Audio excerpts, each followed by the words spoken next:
સમલોષ્ટ સમકંચન. આજે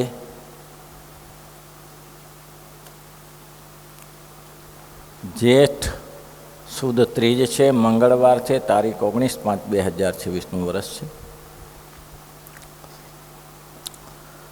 ત્રણ પાસા મહત્વના કીધા હતા કાલે: આત્મનિષ્ઠા, જગતની ઉત્પત્તિ સ્થિતિને પરલય, ભગવાનનું મહાત્મ્ય. આ ત્રણ જો દ્રઢ થાય તો સેજે સેજે સોનું કંચન સરખું થાય. રશિયામાં મહાત્મા ગુર્જર થઈ ગયા. એને એક પ્રતિષ્ઠિત માણસ મળવા ગયા.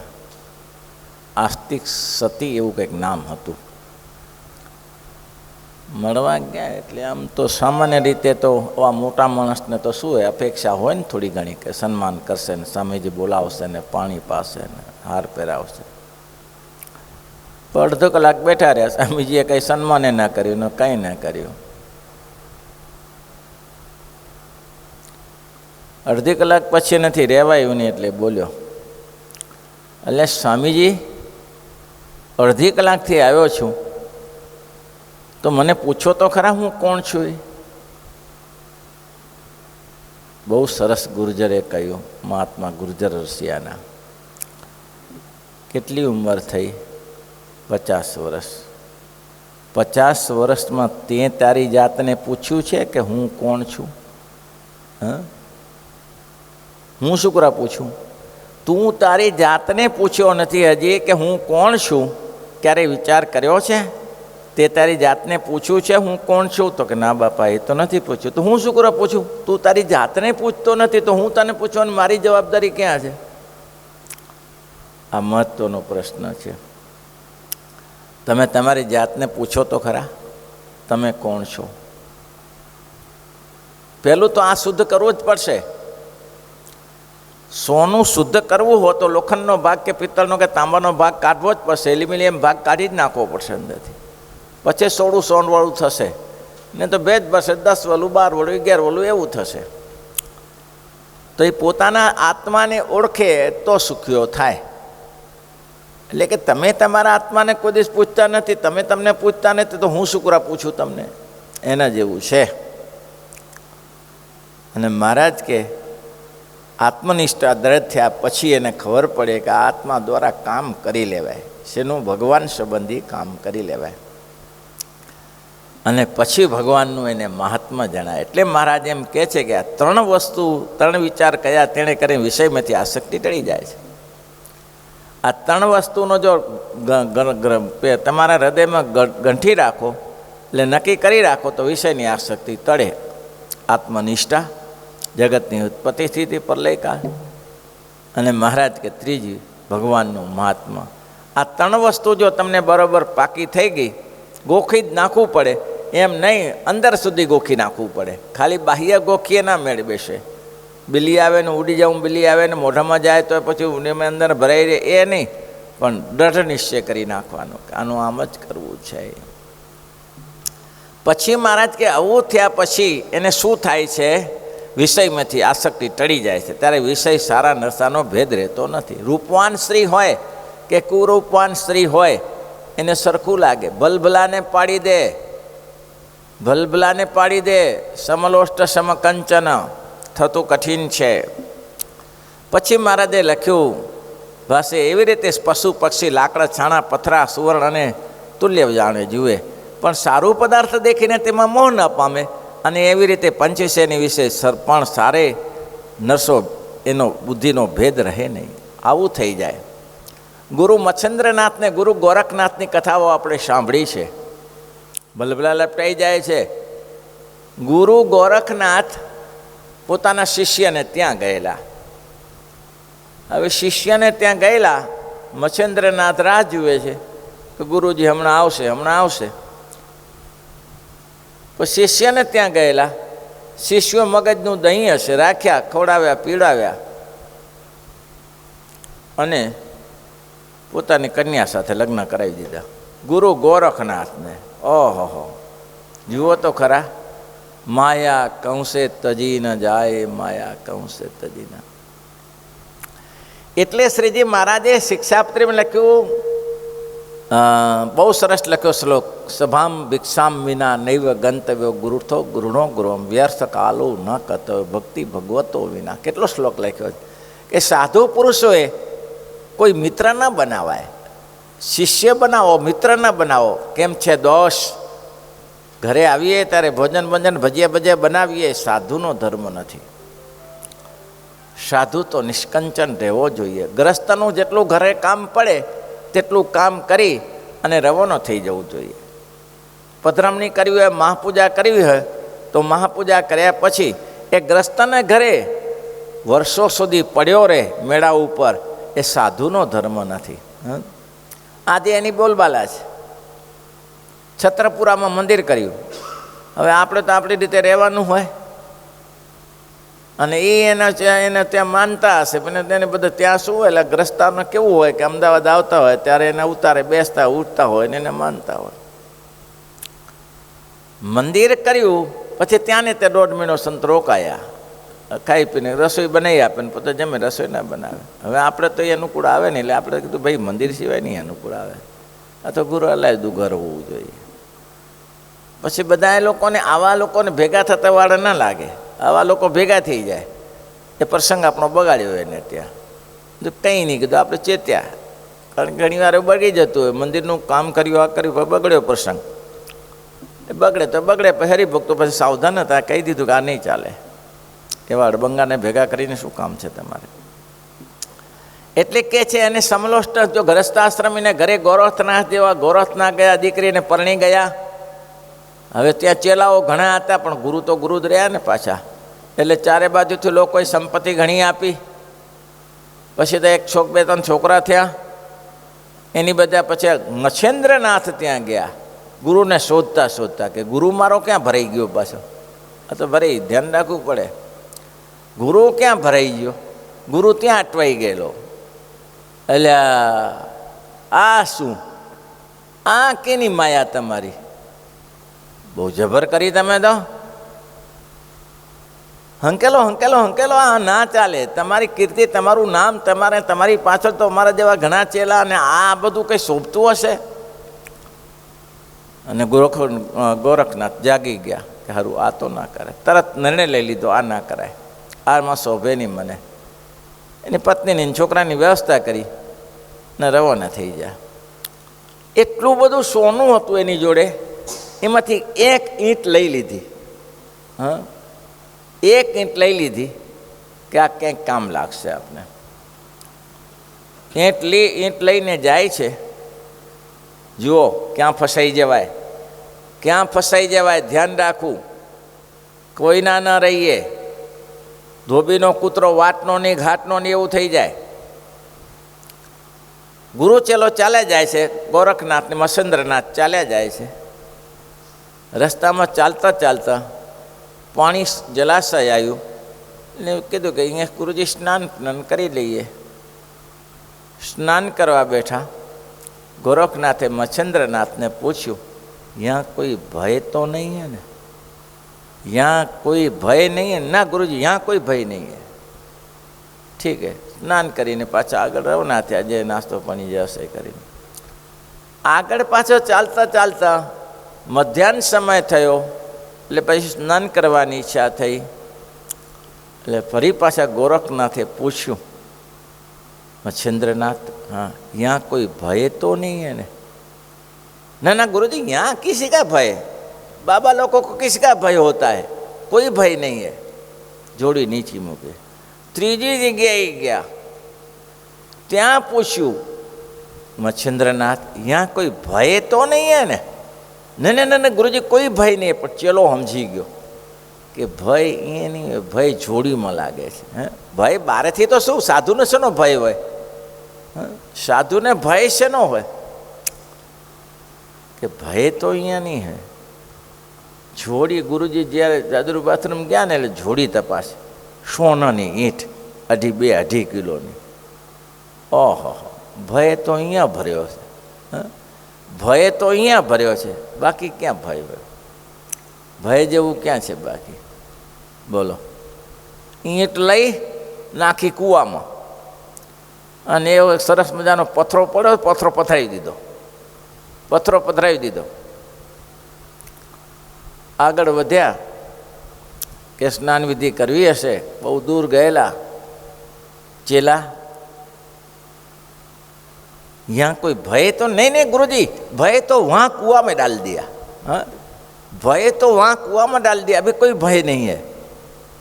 गोरखनाथ के भय कुआं में डाल दिया, ये क्या बात है? जोड़ी तपासी तो सोना की जगह पत्थरों निकलो।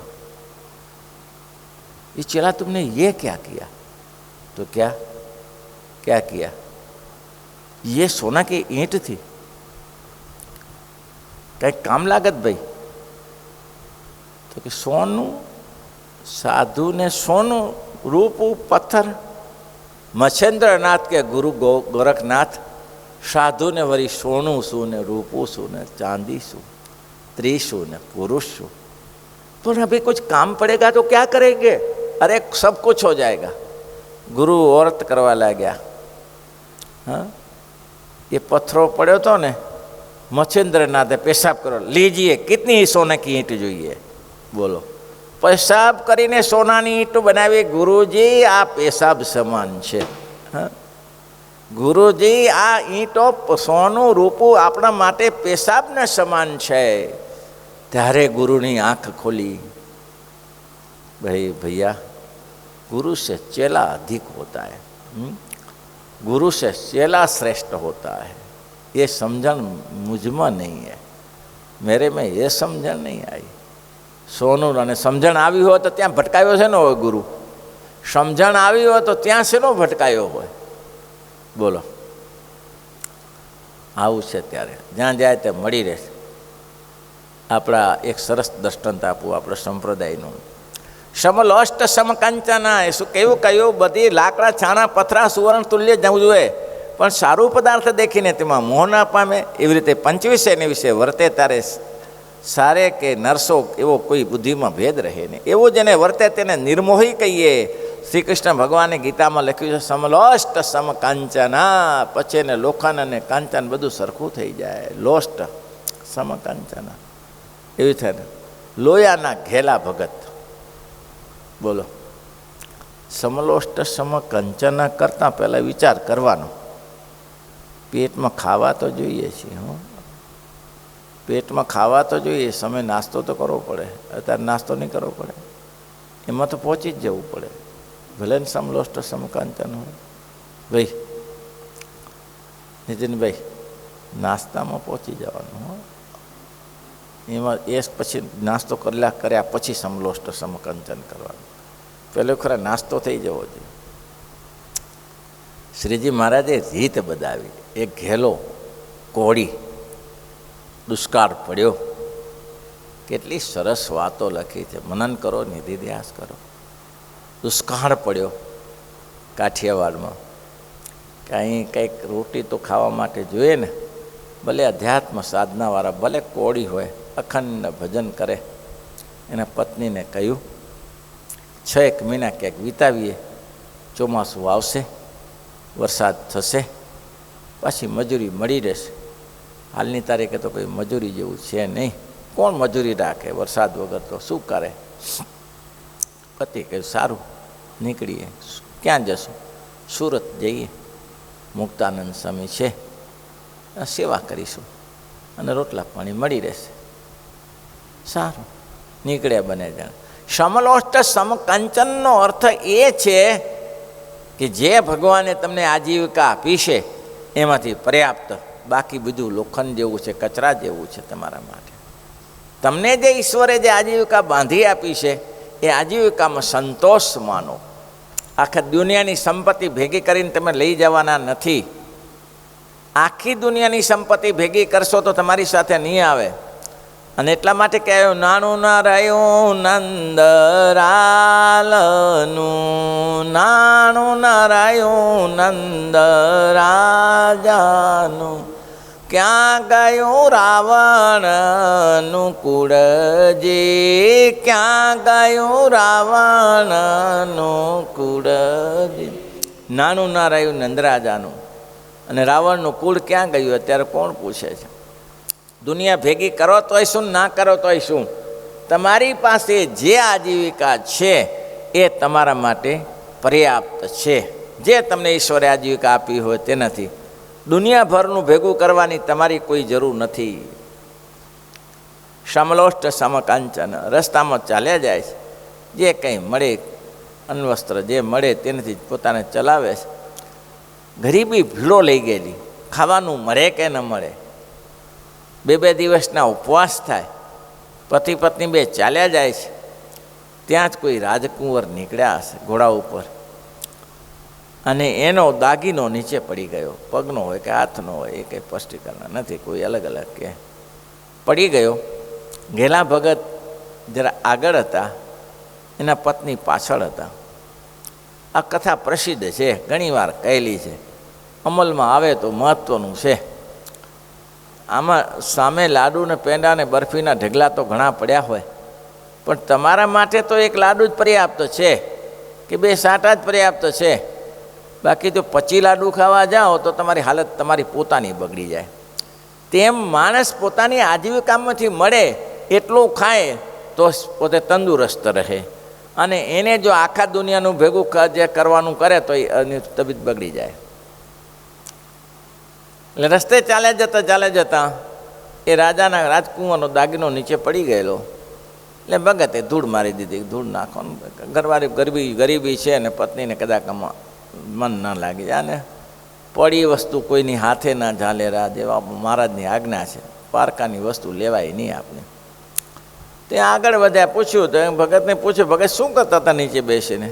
તો કે કંઈ નહીં, તો ઠીક હે બેઠો હતો. કંઈ બેસવાનું કારણ? ભગત બેસવાનું કારણ કંઈ નહોતું, કોઈ દાગીનો કોઈનો પડી ગયો હતો એટલે ધૂળ વારી દીધી માથે. કેમ? તો કે બીજાની વસ્તુમાં તારું મન ન લાગે એટલે. અરે ભગત આવું ક્યાં વિચાર્યું? કેમ? તો કે આપણે તો ભગત બીજાનો દાગીનામાં ધૂળ શું નાખીએ? એ તો ધૂળ સમાન જ છે ને. બીજાની વસ્તુ આપણા માટે ધૂળ સમાન છે, એ દાગીના પર ધૂળ નાખવાની ક્યાં હતી? ધૂળ ઉપર ધૂળ શું નાખવાની? આ સમજણ છે? આવી ગરીબી ભીડો લઈ ગઈ હોય છતાં દાગીનાને કાંઈ અસર ન થાય તમને, એ છે બહુ છે. અત્યારે વંથલીના ડાયાભાઈ વહેલી સવારે સ્નાન કરવા, એકાંતિક ભક્તો, એ મહારાજને મળેલા એકાંતિક ભક્ત વહેલી સવારે સ્નાન કરવા જાય. આગલે દિવસે સાંજે બેનો પાણી ભરવા ગઈ હશે, હજી છે કૂવો, કુંડ છે, કુંડે પાણી ભરવા ગઈ હશે. હવે સ્નાન કરતી હશે એટલે પોતાના હાથ ગળાના દાગીના બધા પોટલી બાંધીને એક બાજુ મૂકી કે નાયા પછી લઈ લઉં. એ પોટલી એમને મૂકીને સામ ભૂલી જઈ, બેનને નીકળી જઈ.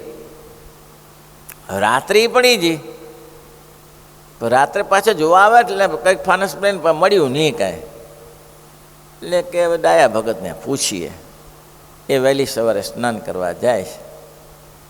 ડાયા ભગત કે ભગત સવારે અમારા દાગીના બેનો સ્નાન કરવા કીધું રહી ગઈ. દાગીના? હા. તો કે ત્યાં પડ્યા, થોરિયામાં પડ્યા છે, લઈ લેજો. થોરિયામાં પડ્યા છે. એ તો બધું પતી ગયું. ભગતને એમ થયું, ઓહો હો, આ આસક્તિ મને દાગીનો કેમ દેખાણો? મને દાગીનો એને તો પેલો દાગીના તો બતાવી દીધા, પેલા લઈ ગયા, પતી ગયું.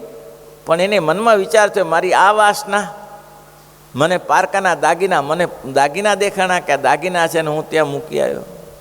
બોલો, હા આવી સમજણ છે આ સંપ્રદાયમાં? ક્યાં ઓછા છે આવા? આવી દિવ્ય સમજણ. ઘેલા ભગતને ત્યાંથી રામ ચાલતા થયા, થોડી વાર થઈને રાજાના માણસો આવ્યા કે તમને દાગીનો મળ્યો છે કોઈ જગ્યાએ? રાજકુંવરનો પગ પડી ગયો છે. હા, એ તમે ઢેકલી પડી છે ત્યાંથી કાઢી લેજો, આગળ જાઓ. પછી પેલો દાગીનો તો લઈ લીધો. પછી પૂછ્યું કે તમને આ દાગીનામાં તમે ક્યાં જાઓ છો? તો સુરત જઈએ છીએ. કેમ? તો કે અમારા દેશમાં દુષ્કાળ છે ખાધા પીવાનું પૂરું પડતું નથી, એટલે સુરત જઈને મુક્તાનંદ સ્વામી છે ત્યાં જઈને નાની મોટી નોકરી કરીશું, 6 મહિના પસાર કરી નાખશું. પણ આ દાગીનો તમને દેખીને તમે માટી નાખી દીધી, તમને થયું નહીં કે આ દાગીનો લઈને કંઈક પૈસા કરીને કંઈક કરીશું? ના ભાઈ ના, એ અમને ના થાય. અમે સ્વામિનારાયણના આશ્રિત છીએ, અમને આવો વિચાર જ ના આવે. કેમ? તો કે ના ના, પરધન પથ્થર જાણીએ પરસ્ત્રી માત સમાન. પરધન તો પથ્થર સમાન છે ને અમારા માટે. ઓહો, બોલ્યા કે આવા પ્રમાણિક માણસો ક્યાં છે? ચાલો ચાલો ચાલો, તમને અમારા રાજ્યમાં લઈ જઈએ, તમને નોકરી આપીશું. તો કે અમે રાજ્યની નોકરી? તમે ભૂખે મરો છો, તમારે અન્વસ્ત્ર નથી, તો તમે આવો રાજ્યમાં આવો ને, સારી નોકરી મળશે. તો કે ના ભાઈ ના, એવી રાજાની નોકરી અમે નથી કરતા. અમે સુરત જશું અને મુક્તાનંદ સ્વામીનો સમાગમ કરીશું અને 6 મહિના એમને એમ સમય પસાર કરી દઈશું. વરસાદ પડશે, દેશ ભેગા થઈ જશું. અમારે રાજાની નોકરી નહીં, અમારે તો સમાગમ થાય સંતનો અને ભગવાનનું ભજન થાય એ કરવું છે. ભલે જાતે કોડી હોય, સમજણને ધન્યવાદ નથી. એ સમજણને ધન્યવાદ નથી. એ સમજણ આવી ઊંચી વાત નથી ભાઈ, સમજણ નથી આવતી. મહારાજ કહે છે કેવું લક્ષણ બતાવ્યું? સમલોષ્ટક શબ્દ, આવા જેના લક્ષણ હોય તેણે ભગવાનનું સ્વરૂપ તત્વે કરીને જાણ્યું છે. પણ ઉપલી વાત યાદ રાખવાની, કઈ? આત્મનિષ્ઠા, જગતની ઉત્પત્તિ સ્થિતિ પ્રલય, ભગવાનનું મહાત્મા. મહાત્મા વગર તો આ થાય જ નહીં ને. ત્યારે શ્રીજી મહારાજનો મહિમા જાણ્યા વગર તો આ જગતનું મિથ્યા થતું જ નથી. ભગવાનને જ્યાં સુધી તમે સત્ય સ્વરૂપ નહીં સમજો ત્યાં સુધી જગતને સત્ય સ્વરૂપ જ સમજાશે. બેમાંથી એક થાય. પ્રેમ ગલી હતી સાંકડી, તામે ન દો સમાય, ક મેં ક હરી. જશે મારાપણું રહેશે ત્યાં સુધી ભગવાન ઢુકડો નહીં થાય. પણ તમારાપણું ટળી અને જ્યારે તમને આ બધું ભગવાનની સૃષ્ટિ છે અને ભગવાને આપણે રાખ્યા છે, એમાં આપણું શું? બેંક મેનેજર લાખો રૂપિયાનો વહીવટ કરે, પણ એને ખબર છે કે આ બેંકની સંપત્તિ છે, મારી સંપત્તિ નથી. મારી સંપત્તિ એટલી છે, 25-30 હજાર પગાર આવે છે તે જ, બાકી બેંકની સંપત્તિ. અને જો બેંકની સંપત્તિ આગિયારી કરી તો શું થાય? કોર્ટના ફંદે ચડવું પડે કે નહીં ભાઈ? એ સંપત્તિ આડીવરી થાય તો. એટલે એ ઠાકોરજીની સંપત્તિ છે. તમે જો ઠાકોરજીની સંપત્તિને આગી પાછી કરી તો તમારી આ જ દશા થાય. સંપત્તિ તો ભગવાનની છે. તે મહારાજ કહે છે તેણે તત્વે કરીને જાણ્યું છે. અને જે અનન્ય ભક્ત કહીએ, કેટલા દ્રષ્ટાંતો આપે, એને અનન્ય ભક્ત કહીએ, એને પતિવ્રતાનું અંગ પણ તેનું જ જાણવું. પતિવ્રતાનું અંગ પણ તેનું જ જાણવું. અનન્ય ભક્ત કહીએ અને પતિવ્રતાનું અંગ પણ તેનું જ જાણવું, એને પતિવ્રતાનું અંગ કહેવાય. એ પાછો ન પડે કોઈ દિવસે. એવા ભક્તને તે એને શું કહે છે? અંગવાળા ભક્ત ભગવાનના ભક્ત છે, તે જ ભગવાનને અતિશયવાલા છે. એવા જે પતિવ્રતાની ટેકવાળા ભક્તજન છે તે ભગવાનને અતિશયવાલા છે. પ્રિયો હિ જ્ઞાની ન્યોત્યર્થ મહમ ચ સચ પ્રિય. કેવો શ્લોક સરસ આપ્યો મહારાજ કે પ્રિયો હિ જ્ઞાનીનો ઇત્યર્થ મહમ ચ સચ મમ પ્રિય. એ ભક્ત મને બહુ વાલો છે અને હું એને વાલો છું. એવા ભક્તને મહારાજ કે અરસપરસનો પ્રેમ છે. ભક્તો વગર ભગવાન રહી શકતા નથી. સચ્ચિદાનંદ સ્વામી આ પ્રશ્ન પૂછ્યો કે મહારાજ જે ભગવાન સિવાય રહી શકતો નથી અને એને ભગવાન આજ્ઞા કરે કે તમે બુરાનપુર કે કાશી જાઓ, પણ ભગવાન સિવાય રહી શકતો નથી, જાય તો વિરોગ થાય છે અને નથી જતો તો મહારાજની આજ્ઞા લોપાય છે. તો બેમાંથી શું કરવું? નથી જતો તો મહારાજની આજ્ઞા લોપાય છે અને જાય છે તો વિયોગ થાય છે. તો જવું કે ના જવું? મહારાજ શું કહે છે? જવું પડે, જવું જ જોઈએ, પણ રહી શકાતું નથી ને. શ્રીજી મહારાજ કહે છે સ્વામી એ ભક્ત ભગવાન સિવાય રહી શકતો નથી એમ પૂછો છો કે ભગવાન તે ભક્ત સિવાય રહી શકતા નથી? હે મહારાજ! સ્વામી તમે શું વાત કરો છો? એ ભક્ત જો ભગવાન અનન્ય ચિંતયંતો જન જો જના પરિઉપાસે તેસમ નિત્યભિયુક્તાનમ યોગક્ષેમો વહામી મારી જવાબદારી છે સામે. હા, એ ભક્ત જો ભગવાન સિવાય રહી ન શકતો હોય તો ભગવાન એ ભક્ત સિવાય રહી શકે છે? હા, ભગવાનને ભક્તની એકતા છે, એક અરસપરસનો પ્રેમ છે કે એના સિવાય કોઈ રહી ન શકે સામે. માટે છોડો મહારાજની આજ્ઞા જ મુખ્ય છે. અને સચ્ચિદાનંદ સ્વામી તો કરી બતાવ્યું. ગઢપુરમાં રહ્યા 15-20 મહિનો દિવસ રહ્યા, ખાધું નહીં તો એ મહારાજ એને સાથે બેસાડીને જમાડ્યા. દાદા ખાતરે બહુ આગ્રહ કર્યો, મહારાજ આમ તો કેમ ચાલે, કંઈક તો જમવું પડે સ્વામી. 15 દિવસ થયા તો કે હું મહારાજની જોડે જમી લઉં છું, મહારાજની જોડે જમી લઉં છું. મહારાજની તો મહારાજ તો ત્યાં સુરત, મહારાજ તો છે ધરમપુર છે, તમે ક્યાં જમવા જશો? તો મહારાજ એમને ભાઈ જીવબા લાડુબા આવ્યા એટલે મહારાજે પૂછ્યું કે બધું સેમ કુશળ છે? મહારાજ પોતાના ઘરની જેમ સાચવતા હતા દરબાર. આપણે કોઈ જગ્યાએ પૂછીએ એટલે પછી આપણે કોઈ આવ્યો હોય તો પૂછીએ કે ભાઈ કે ગુરુકુળમાં બધું બરાબર છે, શાંતિ છે ને? તો કે આપણે કંઈ શાંતિ છે. કેટલી જવાબદારી લઈને મહારાજ ફરતા. મહારાજે પૂછ્યું જીવબા લાડુબાને, જીવબા લાડુબા ગઢપુરમાં બધું સહી સલામત છે ને, શાંતિ છે ને, કોઈ ઉપદ્રવ નથી? ના ના મહારાજ, બીજો તો કોઈ ઉપદ્રવ નથી, પણ આ સચ્ચિદાનંદ સ્વામી 15 દિવસથી જમ્યા નથી. એ ના જમે ને ચિંતા નહીં. કેમ? એ દરરોજ મારી જોડે આવીને જમી જાય છે, એ મારી સાથે બેસી જાય છે, મારો હાલો જમી જાય છે. બોલો, આવી એકતા હોય છે ભગવાનની ભક્તની. બધા કામ મહારાજ કરે છે, બધા જ કામ મહારાજ કરે છે, પણ તમારે પોતાનું છોડવું પડે ને ભાઈ. પોતાનું છોડો તો થાય, નહીં તો ના થાય. શ્રીપતિ શ્રીધરામ સર.